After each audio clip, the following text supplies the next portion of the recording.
Olá, tudo bem? No vídeo de hoje quero trazer um assunto de muita importância, a respeito de algo que nos separa do Criador, que constrói uma muralha de separação entre nós e Deus, o pecado nosso de cada dia. Em Romanos 6, de 12 a 14, diz: portanto, não deixem que o pecado domine o corpo mortal de vocês e faça com que vocês obedeçam aos desejos pecaminosos da natureza humana. E também não entreguem nenhuma parte do corpo de vocês ao pecado, para que ele a use a fim de fazer o que é mal. Pelo contrário, como pessoas que foram trazidas da morte para a vida, entreguem-se completamente a Deus, para que ele use vocês a fim de fazerem o que é direito. O pecado não dominará vocês, pois vocês não são mais controlados pela lei, mas pela graça de Deus. Pecado, porque algo que traz prazer e satisfação, pode ser mal e danoso ao mesmo tempo. Em primeiro lugar, o que é pecado? Pecado é tudo aquilo que pensamos e fazemos que desagrada a Deus. Por que desagrada a Deus? Nós já nascemos com uma natureza pecaminosa, pois herdamos isso da queda de Adão no Éden. A nossa tendência em fazer o mal, em praticar o que é pecaminoso, é natural. Por isso é que devemos fugir do pecado, pois a nossa carne é fraca. Aquele que anda cedendo à tentação e entra em contato com o pecado, desagrada a Deus e entristece o Espírito Santo. Devemos prestar atenção na nossa tendência pecaminosa, da concupiscência dos nossos olhos, da nossa carne. Concupiscência quer dizer desejo forte por coisas que agradam a nossa carne e, consequentemente, desagradam a Deus. Por isso Deus abomina o pecado, porque fazemos aquilo que ele não admite. Por que ele não admite? Simplesmente porque é prejudicial a nós. Ele não quer que sejamos prejudicados, que façamos aquilo que ele não quer. Agora, por que o pecado é prejudicial? Simplesmente porque é uma atitude carnal que tem consequências. Isso é uma lei básica, é a lei da semeadura. Aquilo que se planta, colhe. Jesus diz que podemos pecar no pensamento, cobiçando com os nossos olhos. Exemplo, um homem casado que cobiça com seus olhos uma mulher atraente na rua. Com essa atitude, ele já pecou em seu pensamento. Sempre antes de uma ação, vem um pensamento. E esse pensamento pode nos aproximar de Deus ou nos levar para mais distante dele. Um mau desejo tem começo quando abastecemos a nossa mente com aquilo que agrada a nossa carne e não agrada a Deus. Por exemplo, a nossa mente é facilmente contaminada por aquilo que entra pelos nossos olhos e pelos nossos ouvidos.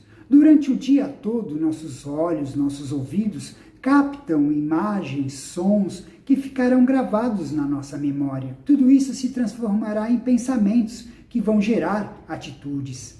E se não estivermos embasados na palavra de Deus, com certeza iremos praticar tudo aquilo que agrada a nossa carne, pois a nossa tendência é caminhar em direção do que nos faz pecar.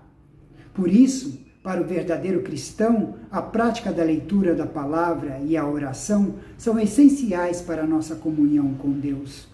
E que a nossa mente seja abastecida constantemente com a verdade da palavra de Deus, com aquilo que vai, com certeza, nos levar a plantar boas sementes para que possamos colher lá na frente bons frutos. Em Gálatas 5, de 19 a 21, diz: ora, as obras da carne são conhecidas e são prostituição, impureza, lascívia, idolatria, feitiçaria, inimizades, porfias, ciúmes, iras, discórdias, dissensões, facções, invejas, bebedices, glutonarias e coisas semelhantes a esta, a respeito das quais eu vos declaro, como já outrora vos preveni, que não herdarão o reino de Deus os que tais coisas praticam.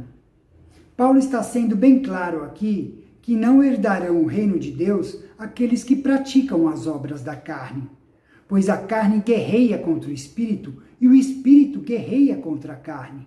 Não podemos e não conseguimos agradar os dois ao mesmo tempo. Ou agradamos a carne ou o espírito. Creio que ficou claro porque Deus não quer que vivamos no pecado, pois Ele abomina o pecado. Ele quer que andemos em retidão e santidade. E aquele que anda em santidade sempre fará o possível para não pecar.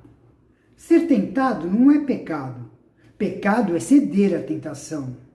Mas se porventura cedermos à tentação e viermos a pecar, temos um advogado diante do Pai, Jesus Cristo, que intercede por nós. A morte de Cristo na cruz foi completamente eficaz para perdoar os nossos pecados do passado, presente e do futuro.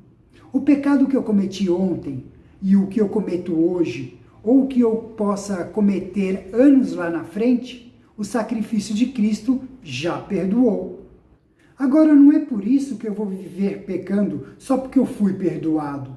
Aquele que vive caindo no mesmo pecado e não tenta se consertar, podemos dizer, os que foram justificados estão sendo agora santificados. Se um homem não está sendo santificado, não há razão para crer que ele foi justificado. Se alguém não é justificado, com certeza não é salvo. O cristão que porventura vier a cair, ele deve imediatamente se arrepender do seu erro, pedir perdão a Deus, levantar e continuar a caminhar na direção do Pai. Aquele que cai em pecado passa por uma experiência nem um pouco agradável, de separação de Deus. Tem gente que chega ao ponto de não conseguir nem orar, de vergonha do que fez.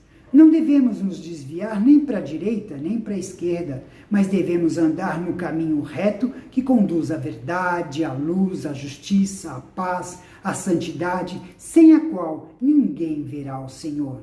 A nossa eleição não foi só para a salvação, mas também para a santidade de vida. Bem, vou ficando por aqui, por hoje é só. Encontro você no nosso próximo vídeo. Até lá!